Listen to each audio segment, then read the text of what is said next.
Indian economic development से हम अपनी टर्म सेकंड पेपर की तैयारी शुरू करते हैं, ठीक है ना, जिससे आपका पेपर जो आने वाला एग्ज़ाम है वो अच्छी तरह से हो सके। एक इंडियन इकोनॉमिक डेवलपमेंट का ये है वीडियो नंबर 1 और हमारा आज का टॉपिक है एम्प्लॉयमेंट। अगर आप टी.आर. जैन की बुक पढ़ते हैं तो ये आपका टी.आर. जैन का चैप्टर नंबर 10 होगा। हम पढ़ेंगे एम्प्लॉयमेंट किसे कहते हैं, एम्प्लॉयड के कौन कौन से जो है साइड पार्टीज होती हैं, ठीक है ना, और साथ ही साथ एम्प्लॉय के टाइप्स पढ़ेंगे। भारत में एम्प्लॉय का रेशियो क्या है ये भी पढ़ेंगे, distribution of employment in India. तो उसके लिए सब्सक्राइब जरूर कीजिएगा अगर आपको कंप्लीट कोर्स चाहिए, और अपने एग्ज़ाम की अच्छे से तैयारी कीजिए, क्योंकि केवल मैं पॉइंट्स बताने के साथ साथ जो इम्पोर्टेंट क्वेश्चंस हैं जो आपके एग्ज़ाम में आ सकते हैं वो भी जरूर बताऊंगा विद आंसर। तो सब्सक्राइब जरूर कीजिएगा। पढ़ते हैं एम्प्लॉयमेंट के बारे में। एम्प्लॉयमेंट क्या होता है? एम्प्लॉयमेंट को हिंदी में बोलते हैं रोजगार। रोजगार मतलब अपनी आजीविका को, अपनी लिविंग्स को चलाने के लिए अर्निंग्स करना, कोई काम करना जिससे आपकी अर्निंग होता है, उसे हम एम्प्लॉयमेंट कहते हैं। That means what do mean by employment? Employment is the paid work agreement between an employer and an employee. Employment एक ऐसा पेड वर्क होता है जो कि एग्रीमेंट होता है एम्प्लॉयर मतलब काम देने वाले के बीच में, और एम्प्लॉय मतलब काम करने वाले के बीच में एक एग्रीमेंट होता है।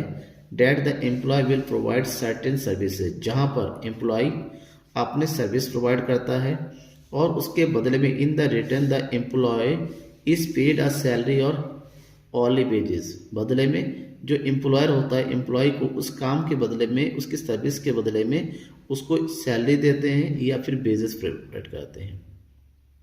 और ये जो बेसिस होता है कई तरीके से हो सकता है, ऑनली हो सकता है, वीकली हो सकता है, मंथली हो सकता है, या फिर डेली बेस भी हो सकता है, ठीक है ना, as per their agreement, as per their service and as per their work.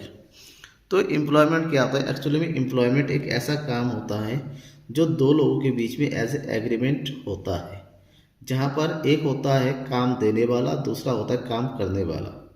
काम करने वाले को हम एम्प्लॉय या वर्कर के नाम से जानते हैं, काम देने वाले को हम जो ओनर या एम्प्लॉयर के नाम से जानते हैं। दोनों किसी एक फिक्स काम के लिए आपस में एग्रीमेंट करते हैं, और एम्प्लॉय एम्प्लॉयर के लिए काम करता है और बदले में एम्प्लॉयर एम्प्लॉय को जो है उसका पेमेंट करते हैं, और ये payment as a salary, as a basis हो सकता है, ठीक है। इसका मतलब ये हुआ साफ साफ कि कोई भी एम्प्लॉयमेंट क्यों ना, उसके दो पार्टी होती हैं, एक है एम्प्लॉय और दूसरा होता है एम्प्लॉयर, ठीक है ना। एम्प्लॉयर इसका मतलब होता है ओनर, इसका मतलब काम देने वाला, ठीक है ना, इसको बोलते हिंदी में बोलते हैं नियोक्ता। दूसरी तरफ है एम्प्लॉय। एम्प्लॉय मतलब होता है रोजगार करने वाला, जिसको हम वर्कर यानी कि मजदूर भी कह सकते हैं, कर्मचारी भी कह सकते हैं, ठीक है ना। कर्मचारी यानी कि काम को करने वाला, ठीक है। तो सबसे पहले हमें ये देखना है कि एम्प्लॉय होता है, इसकी डेफिनेशन क्या होती है। अगर पूछ लिया गया तो हम कैसे देंगे? That means a worker is an individual. एक वर्कर मतलब एक कर्मचारी एक ऐसा इंडिविजुअल आदमी होता है who is engaged in some production activity, जो किसी न किसी प्रोडक्शन एक्टिविटी में इंगेज होता है, लगा हुआ होता है। प्रोडक्शन एक्टिविटी का मतलब ये नहीं कि वह सामान बनना, कोई भी एक्टिविटी हो सकती है, यू कह सच एज इकोनॉमिक एक्टिविटी में जो इंगेज होता है वो हमारा वर्कर होता है। वो वर्कर होता है किसी भी तरह का। जैसे अगर हम स्कूल में पढ़ाते हैं एज ए टीचर, स्कूल में पढ़ाते हैं एज ए टीचर, और हम जो होता है स्कूल की जो मैनेजर है और हमारे बीच में एग्रीमेंट होता है पढ़ाने के बदले में, पढ़ाने के बदले में हमें सैलरी मिलता है मंथली।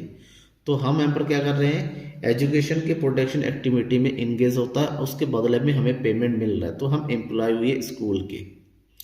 क्लियर? इसका मतलब हुआ कि एक वर्कर कंट्रीब्यूट्स करता है GDP bye rendering his service. अपने सर्विस देने के बदले में वो अपने जीडीपी में क्या करता है, कंट्रीब्यूशन करता है by earning their lives, by earning. जो भी उसको सैलरी मिलती है, जो भी बेस मिलता है, उसके इनकम जो होती है वो इनकम जीडीपी को बढ़ाता है। आप कोई भी सर्विस करते, कोई भी काम क्यों ना करते हैं, बदले में आपको जब इनकम होती है, इसका मतलब आप जीडीपी में क्या दे रहे हैं, कंट्रीब्यूशन कर रहे हैं।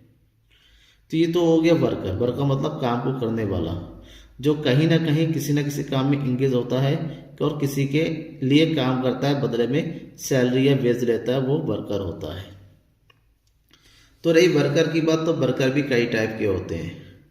Types of workers, there are two types of worker, दो कैटेगरी में मेनली बांटते हैं। एक होता है सेल्फ एम्प्लॉयड वर्कर, दूसरा होता है hired worker. Self employed worker जिसको हिंदी में बोलते हैं स्वरोजगार कर्मचारी, जो अपना काम खुद करते हैं। सेल्फ एम्प्लॉयड जो अपने आप में एम्प्लॉयड होते हैं, जो किसी के अंडर में काम नहीं करते हैं। और हायर्ड वर्कर का मतलब होता है ऐसे वर्कर जो किसी को द्वारा हायर किया जाता है, यानी कि किसी के साथ कॉन्ट्रैक्ट बेस में काम करते हैं, उसके अंडर में काम करते हैं, उसके लिए काम करते हैं। और हायर्ड वर्कर के भी दो कैटेगरी में बांटा गया है, एक है कैजुअल वर्कर और दूसरा रेगुलर वर्कर।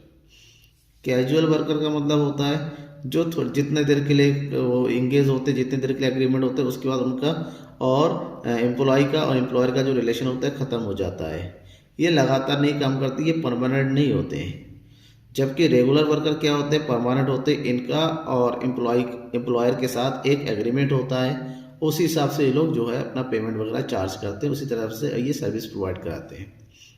अब इनको थोड़ा सा डिटेल से जानना है, क्योंकि एग्जाम में डिटेल से पूछा जाएगा, शॉर्ट में नहीं होना है, क्योंकि टर्म सेकंड MCQs बेस नहीं है, फुल्ली सब्जेक्टिव आपको लिखना पड़ेगा।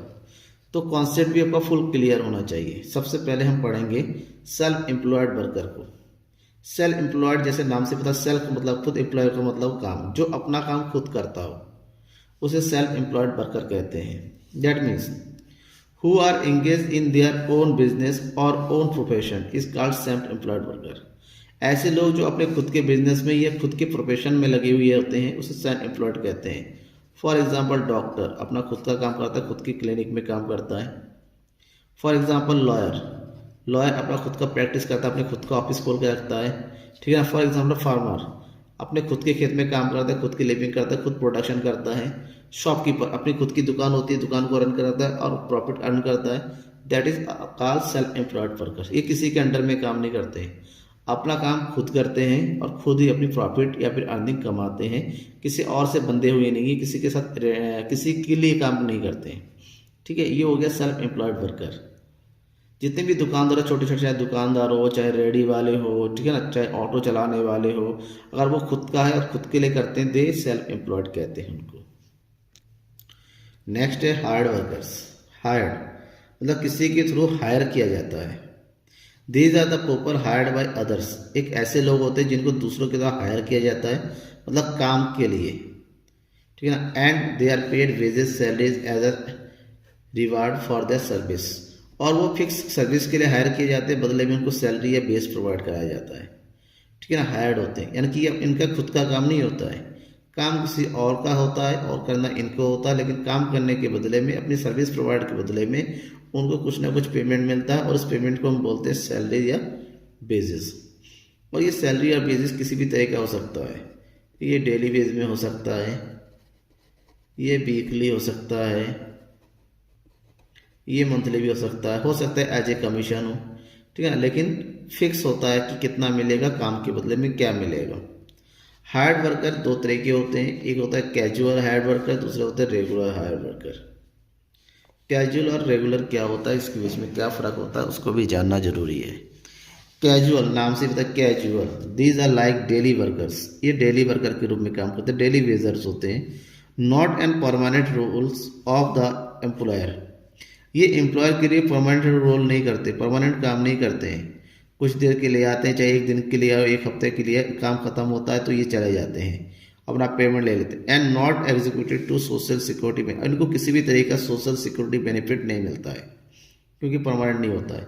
सोशल सिक्योरिटी बेनिफिट जैसे PF मिलना, ग्रेजुएटी मिलना, पेंशन मिलना, एज लाइक दैट, ठीक है। ये सब इनको नहीं मिलता है क्योंकि परमानेंट नहीं होते हैं, ये लगातार नहीं जुड़े रहते हैं, किसी के अंडर में नहीं रहते हैं, थोड़ी देर के आते हैं, काम करते हैं और चले जाते हैं, तो कैजुअल वर्कर होता है। दिहाड़ी इसको बोलते हैं, ठीक है ना, दिहाड़ी बेस पे काम करने वाले, हम ये भी कह सकते हैं। दूसरी तरफ है रेगुलर वर्कर, जिसको बोलते हैं नियमित कर्मचारी, मतलब ऐसे workers these are on permanent payroll of their employers, they are entitled to all social security benefits. ऐसे लोग जो परमानेंटली अपने एम्प्लॉयर के लिए काम करते रहते हैं और परमानेंटली लगे रहते हैं लगातार, ठीक है ना, ये काम छोड़ के नहीं जाते हैं और इनको सारी सोशल सिक्योरिटी बेनिफिट्स प्रोवाइड मिलता है, जैसे चाहे प्रोविडेंट फंड की बात करें, ग्रेजुइटी की बात करें, पेंशन की बात करें, इनको मिलता रहता है। और ये अपने मालिक के प्रति जो है, अपने एम्प्लॉयर के प्रति परमानेंटली काम करते रहते हैं, परमानेंटली सर्विस प्रोवाइड कराते रहते हैं।